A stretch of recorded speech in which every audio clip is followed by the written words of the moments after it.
En nuestras viejas ciudades los lugares sagrados se superponen, tal y como comprobaremos hoy en nuestra visita a Tarragona. Bajo la nave central de su catedral aparecen nada más ni nada menos que las formidables ruinas del gran templo de Augusto. Bienvenidos a Arqueomanía.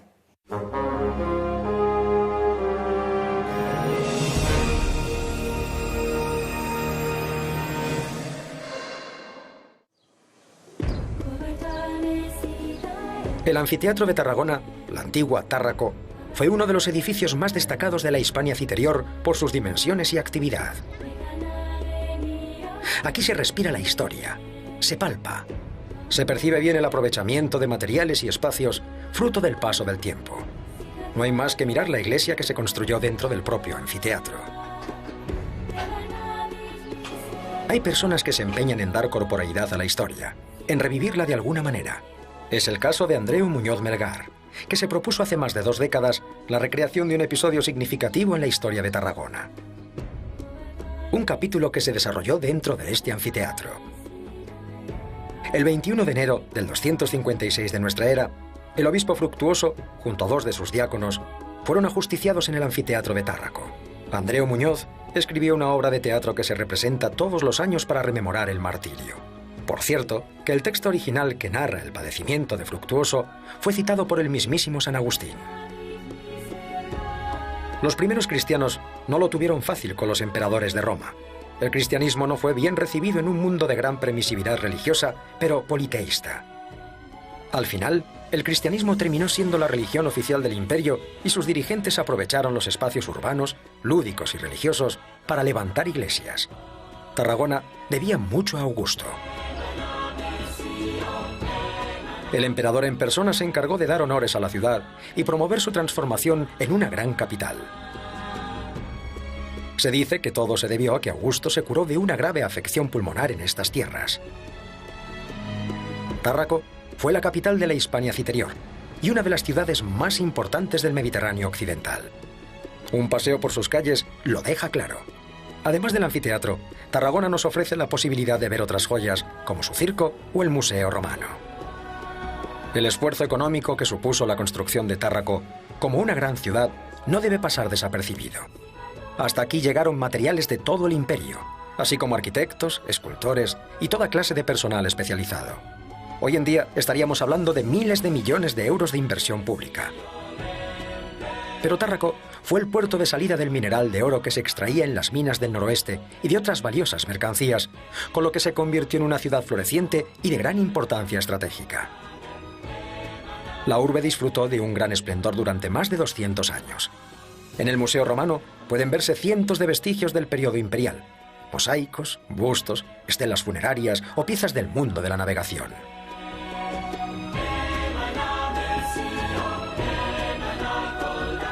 Quizá las que más destacan son las esculturas de Augusto. Bien sea como togado o como general, Augusto se representó con frecuencia en todo el imperio, y Tárraco no fue una excepción. Pero Tárraco no solo erigió esculturas a Augusto, también le dedicó un templo, un gran templo, y Andrés Muñoz, junto a Ima Teisel y Josep María Macías, se han empeñado en descubrirlo. Tarragona es una ciudad cosmopolita, agradable para pasear. Al ir alcanzando su zona alta, el enigma sobre el paradero del templo de Augusto se va resolviendo. Su catedral gótica se observa desde la distancia. Se erige sobre un pódium que domina todo el centro urbano. Hoy en día se está sometiendo a una profunda restauración. Esta catedral es de las más bellas de España y no de las más conocidas.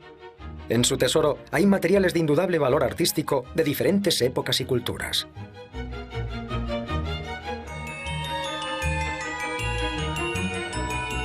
Y uno de los tesoros que pasa desapercibido es un muro de su claustro.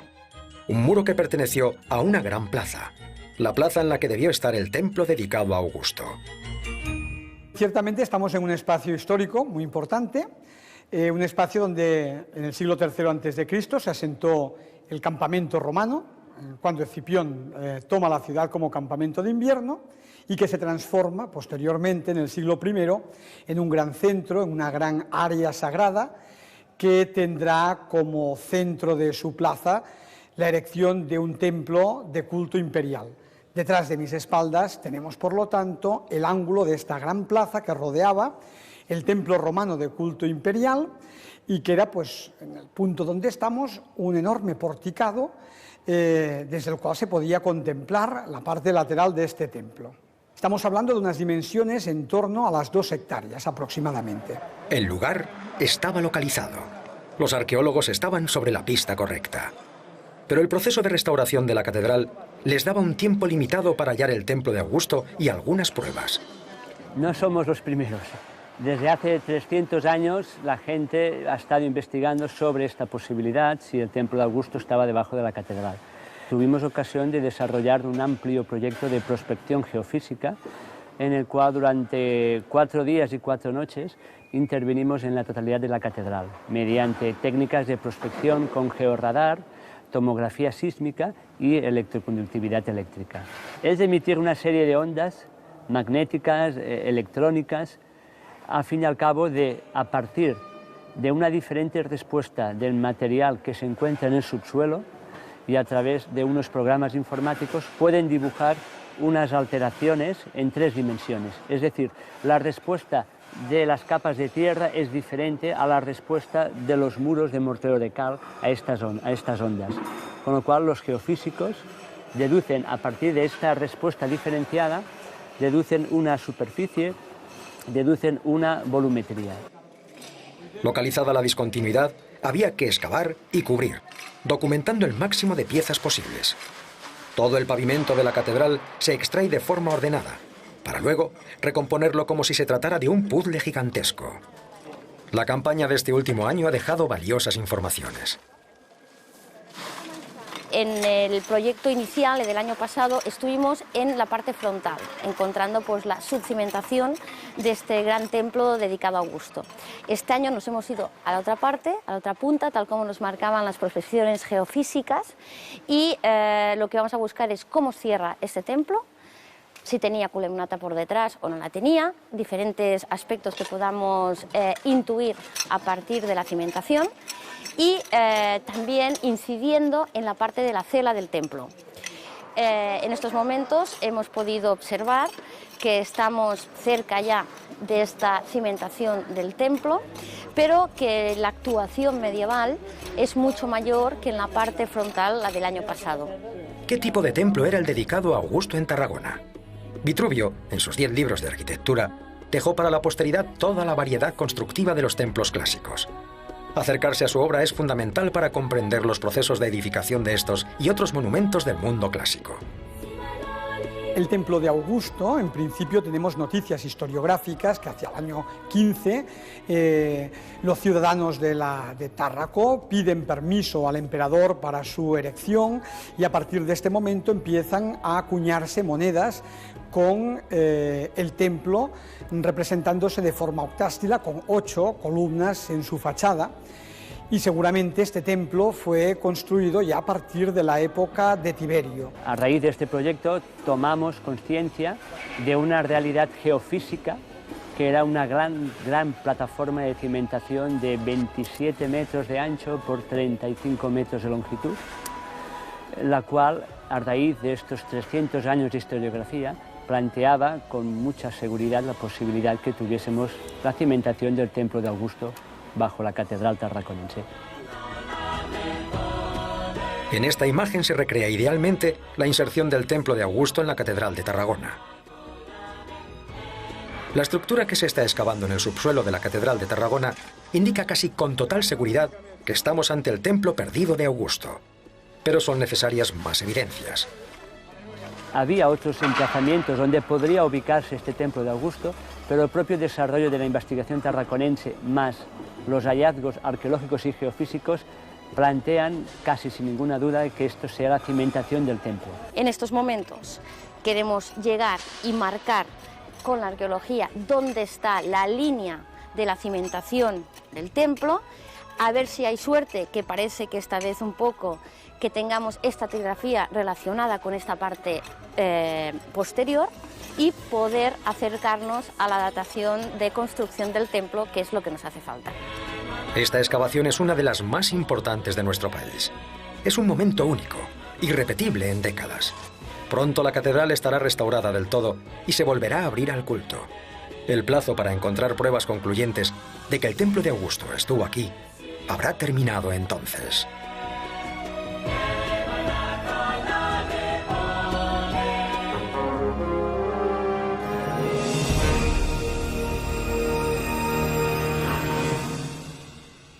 Porque la arqueología es una fuente de información del pasado que sin ella pues no tendríamos el conocimiento de los restos materiales que utilizaron los antiguos, ¿no?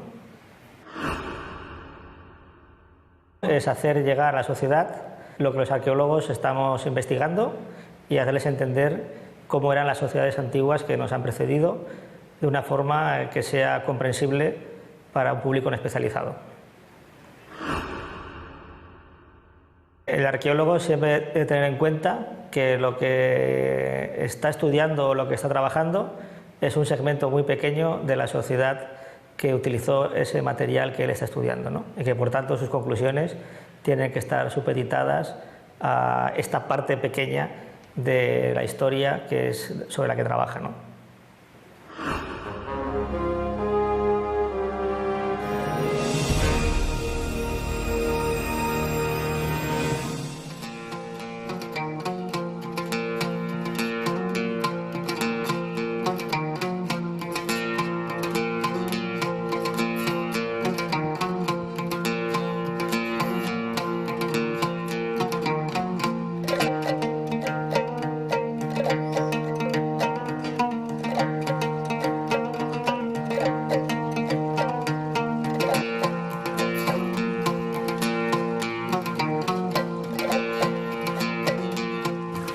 Antes de entrar en el lugar sagrado, el fiel debe santificarse.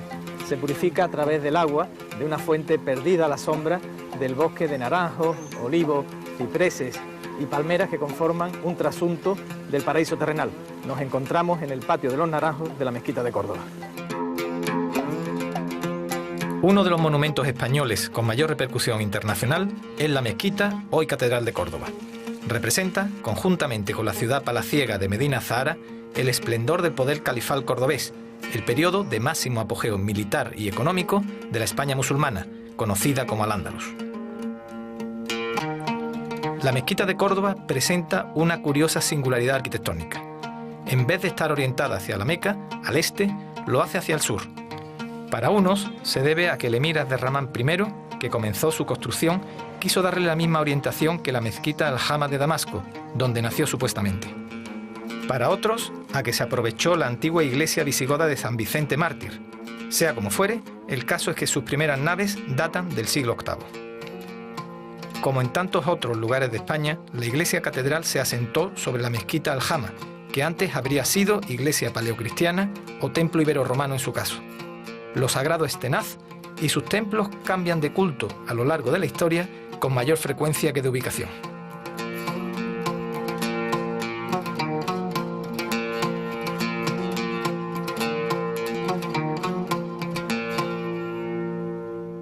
Pedro, normalmente los lugares sagrados es una continuidad del tiempo. Lo que hoy es sagrado también lo fue ayer. Esta mezquita catedral, ¿qué antecedentes religiosos tiene? Hemos hallado en las últimas excavaciones restos de varios edificios que componen un complejo episcopal, la sede episcopal de Córdoba, y al otro lado de la calle el Palacio Civil. ¿De qué siglo hablamos? ¿De qué tipo? Estamos hablando de mediados del siglo VI. Desde ese momento hasta la actualidad ha sido casi continuado el culto, menos un paréntesis entre 711 y 756.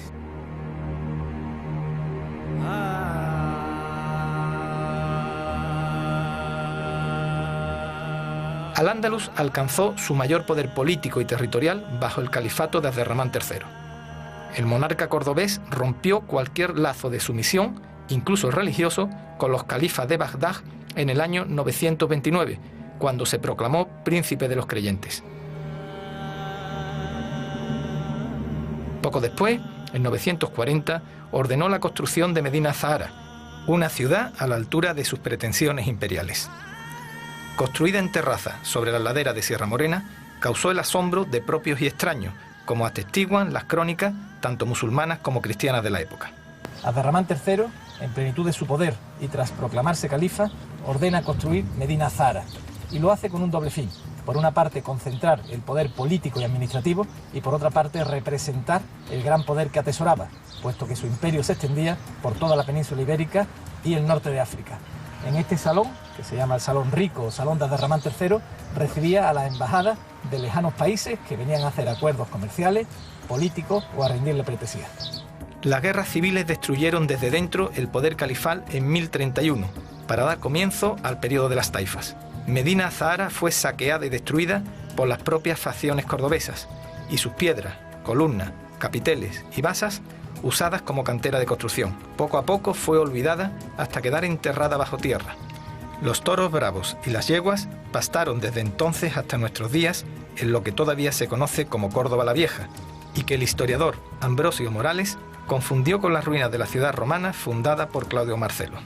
En muchas ocasiones el pueblo hace suya la historia a través de la alegoría y los mitos, y en el caso de Medina Azahara es especialmente hermosa, porque este mito, esta leyenda nos habla de amor, del amor que sentía el califa Abderramán III por su favorita Azahara, a la cual hubiera construido esta ciudad. Y como ella era cristiana del norte, dicen que echaba de menos la nieve, y entonces el califa ordenó cubrir toda esta tierra con almendros para que cuando florecía pues recordara con su blanco reluciente la nieve de su tierra. Pero más allá de leyendas hermosas, la fundación de la ciudad estuvo al servicio práctico del enorme poder que ostentó la Córdoba de su momento. Las fuentes nos dicen que la ciudad inicia su construcción entre el 936 o 940. Unas fuentes hablan del 936, otras hablan del 940. Nosotros ya sabemos que la investigación arqueológica nos dice que durante 15 años debió haber un proceso tremendo, ¿no? Un proceso frenético de construcción del palacio. Porque sabemos también que una vez que se construye el palacio comienza también un proceso de reforma del palacio realmente importantísimo, de una enorme trascendencia y de la que surgen, por ejemplo, edificios como el Salón de Abderramán III, el Salón Rico. Ese edificio no está en el programa inicial, sino que surge en virtud de esa reforma.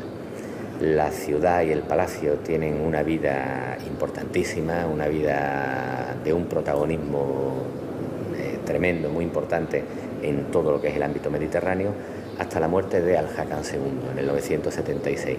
Empezamos a ver que probablemente después de ese momento, con el califato de Gisán, la ciudad entra en un cierto declive que viene también favorecido porque Almanzor, el futuro primer ministro, el Hajib del califa Gisán, justamente construye una nueva ciudad al este de Córdoba, Madinat al-Sáhira, donde traslada todo el aparato administrativo y toda la corte desde Medina Azahara hasta al-Sáhira. Eso hace que cuando se inicia ya propiamente la destrucción de la ciudad, entre los años 1010 y 1013, la ciudad llevara ya algún tiempo en decadencia. Está excavado aproximadamente el 10% del conjunto y lo que está excavado corresponde al palacio, a la parte central del palacio y un edificio como la mezquita Al-Jama que correspondería al ámbito de la Medina. He de reconocer que a mí me gusta mucho el trabajo que estáis haciendo, ha tenido un trabajo que está siendo muy premiado nacional e internacionalmente, el último el premio Aga Khan, pero por centrarnos en uno de los elementos, ¿no? Me parece ahora mismo más destacable de restauración, que es esa fachada tan hermosa, con esa armonía tan particular, ¿no? La fachada del Palacio de Jafar, el visir. ¿Qué técnica, qué criterio seguiste para conseguir pues una recuperación tan brillante? En Jafar optamos por no introducir elementos nuevos, sino por recuperar el material original en su emplazamiento original y solamente evidenciar la morfología externa del elemento para poder singularizarlo en el conjunto completo del edificio. Y una ciudad con una historia posterior, que no es una historia de superposición de poblamiento, realmente es un hecho maravilloso, que nos sitúa ante una perspectiva de recuperación pues también extraordinaria, ¿no? En Oriente existen estas ciudades, pero las circunstancias de los materiales que se emplearon en la construcción de esas ciudades, que están construidas fundamentalmente con adobe, no permiten de ninguna manera la recuperación como la ciudad de Medina Azahara, que es una ciudad construida íntegramente en sillería. El área de influencia del Al-Ándalus califal abarcó la práctica totalidad de la península ibérica y gran parte del África occidental. Incluso se han encontrado lápidas con el nombre de Abderramán III en la remotísima Gao, al sur del Sáhara.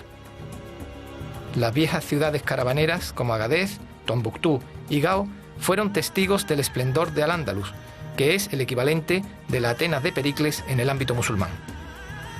La lápida de la princesa Mabre, en Gao, fue tallada sobre mármol de las canteras de Macael.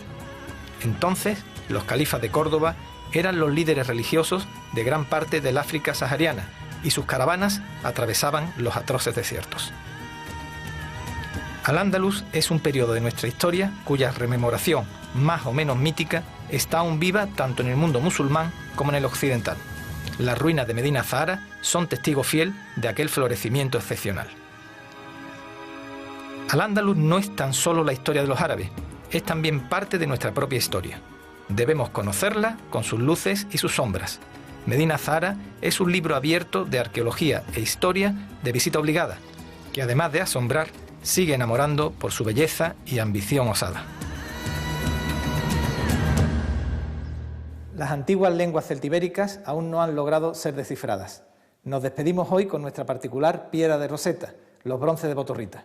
Y no olviden que en el próximo programa vamos a continuar contándoles lo que ocurrió hace mucho, mucho tiempo.